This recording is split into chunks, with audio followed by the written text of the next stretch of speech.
we should discuss the best supplements to eliminate plaque from your veins. At the point when I discuss plaque, I'm discussing three things. The blend of cholesterol, a specific sort of protein that makes the fibrosis. What's more, we're discussing calcium. These are the three fixings to frame a bandage. At the point when you have irritation or, on the other hand, some sort of issue within your vein. The principal thing to know is there's two kinds of plaque. There's delicate plaque, and afterward there's hard plaque or calcified plaque. They're both incredibly unique. The delicate plaque is truly shaky. It's more hazardous. The hard plaque, the more thick plaque, the more steady, the less hazardous. The delicate plaque is multiple times as normal as the calcified plaque. At the point when you get a CAC test, they give you a score. Furthermore, this score truly addresses the amount of plaque you possess in your veins, essentially, the calcified plaque.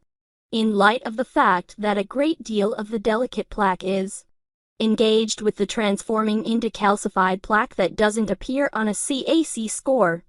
Presently, there's something many refer to as a CAC oddity, where you could find that your CAC score goes up in the wake of changing your eating routine. Cleaning up the terrible stuff and beginning to get solid, the score could go up. Well, what's going on? It's not deteriorating. You're simply switching a greater amount of that delicate plaque over completely to hard plaque where it turns out to be more steady. Furthermore, there's a few different tests that you can do, which I will make sense of toward the end, that will assist you with distinguishing a greater amount of the delicate plaque. In light of the fact that CAC test truly isn't the most ideal test to get this delicate, hazardous, shaky plaque.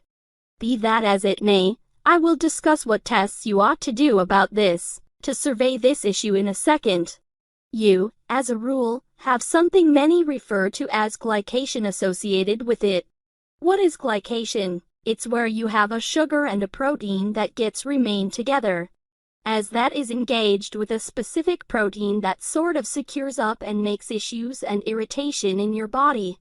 This delicate plaque is typically associated with more oxidation, particularly of the LDL. Also, I'm not discussing LDL overall. I'm discussing the one that is more pathogenic. There's two sorts of LDL. There's the LDL that is a lot more modest. It's known as the little thick LDL. That is the more risky sort, the more pathogenic sort versus the other LDL, which is altogether different.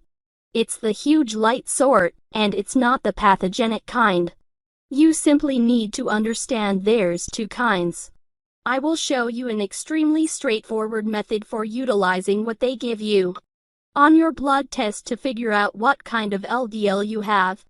The first, it's a long name, myeloperoxidase. The following one is LP-run-PLA2. So those are the two biomarkers that help get, assuming you have this delicate plaque. Presently, another test that most likely would be far and away superior, on the off chance that you can do this. What's more, it's a moderately reasonable, speedy, painless test. It's ultrasound of your carotids. Furthermore, that gives like a 98.6% expectation of having the issue. There's another truly significant qualities to take a gander at as well. Is your HDL alright? You believe that should go up. HDL will in general tidy up that pathogenic awful LDL. The following thing you need to see on the low side is fatty substances. Since, supposing that the fatty substances are high, then you can basically realize the individuals consuming such a large number of carbs.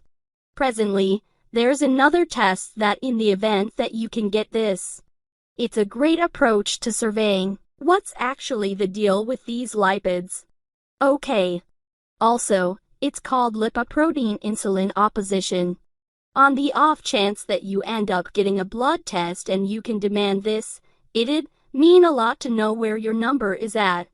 Since out of the variables, that is, all's the one that is the most connected with cardiovascular atherosclerosis.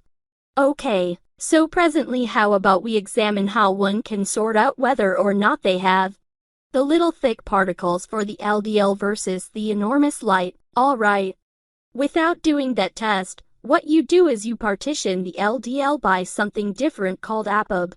A piece of the lipoprotein demonstrates the quantity of particles. Preferably, we maintain that it should be more noteworthy than 1.2, which will show enormous light, LDL, which is the non-pathogenic rendition. Presently, that is all exceptionally intriguing and a piece complex. So I need to bounce into what supplements can assist with eliminating this plaque. Okay, well, the initial to supplements are number 1, pycnogenol. That is pine bark. You'd need to take 150 milligrams pic. Knob helps convert the delicate plaque to the calcified plaque, where it turns out to be more steady, and furthermore, it forestalls the development of plaque. What's more, the following one is called gotu-kola. You'd need to take 450 milligrams of gotu-kola. Gotu-kola helps upgrade the capability of pycnogenol, so it will assist this transformation with seriously penning plaque. It will likewise forestall the development of plaque. Number 3 cure is vitamin K2, which is the most powerful inhibitor of vascular calcification. It essentially prevents the calcification from happening in your veins. I wouldn't suggest taking vitamin K2 in micrograms. I would suggest taking it in milligrams. Furthermore, I've glanced around to track down an enhancement that will give you the sums in milligrams. There's relatively few, and I, for one, don't have an item like that. What's more, I don't have no affiliations or relationship with whatever other organizations that do. Aside from I found one organization that has it gives it its life expansion. It's called Super K2. I'll put that connection down beneath. So the following cure is nattokinase. Nattokinase can assist with diminishing the thickness of the carotid wall. Also, the last cure is called niacin. Try not to get the supported delivery one. Get the one that makes the flush. I realize certain individuals could do without that, yet to the extent that cholesterol goes, it is what you want. Presently, I'm not pushing that. You take simply a great deal of sustenance. I'm giving you the ones that are the most strong. I'm likewise going to discuss a few different ones next, that additionally make a few astonishing impacts for plaquing. I simply need to make reference to them, since I would rather not forget about them. Tocotrienols helps decline aggravation of the supply routes. It's a kind of vitamin E. Berberine is a great one. You have additionally matured garlic. You have magnesium and potassium, that assists with mellowing the veins, assuming they're solid and unbending. And afterward you have vitamin D, which is an extremely intense calming. Truly great for the conduits, great as an enemy of plaquing nutrient. Thus, I put a ton of the references that I discussed down underneath. Look at them. However, assuming you might want to know the best dinner or food sources to assist you with keeping away from plaquing, I put that video up here. Look at it.